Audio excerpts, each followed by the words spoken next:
وازوبه د تور غرو سرو ته څنګ په څنګ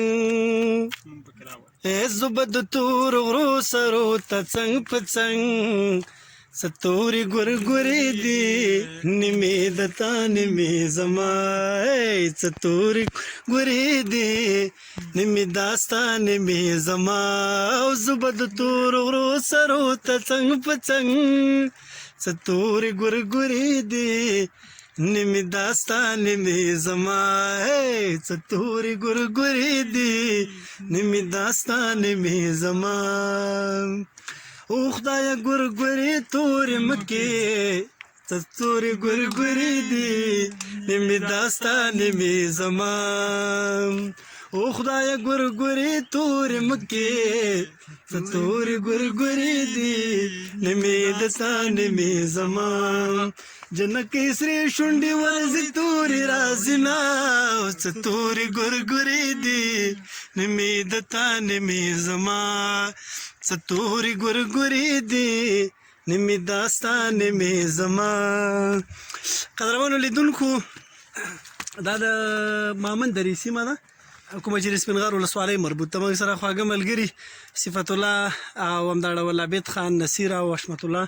حشمت الله ته لږ راښکاره شه که ته مسافر یې بیا به وایي نه یم پکې راغلی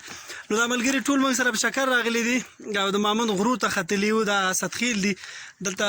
ښایسته ښایسته د ګورګورو ونې دي او تاسې به ګورګورو یوازې نه م اورېدلی مګر خوشبختانه چې موږ شینوارو ته لاړو د شینوارو په غرونو کې دغه طبیعي میوه پیدا کېږي نو ویل کېږي چې دا ګورګورې د دوبي په دې سر کې شروع کېږي او د سرطان تر وروستیو پورې پاتې کېږي یعنې دغه یو 10 ورځې پاتې دي نور ختمېږي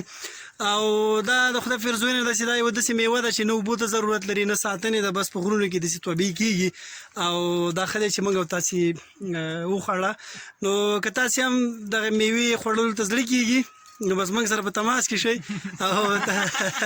تاسې کولی شو چې دلته راولو محمد ته او همدغه تېر راتلونکو 10 ورځو کې ځکه سرطان خیري پورې بیا دا خپله دوړېږي او د منځه ځي نو ګورګوره خو ډېر شاعرانه نوم هم دی ما شروع کې تاسې ته کومه سروکی ویل دا نغمې او منګل ډېر کلونه پخوا ویلی دی او نور هم خوښه چې ګورګورو ته راځئ که نه نو تاسې لږ راوګورئ ټول راوګورئ کوم څوک څه وایي بس ټولو ته سلامونه اچھا کوم ګورګورو پورې یوه ټپه دې نه ده یاد عابده نه والا ما که یاد نه یاد وده ټولې ته ویلې نه نصیر به یو څه ووایي نه مل ټولې ته ویلې خو ستا نه ډېره مننه چې دغه سفر برابر کړه او بس ډېره مننه کور خوشحاله اوسئ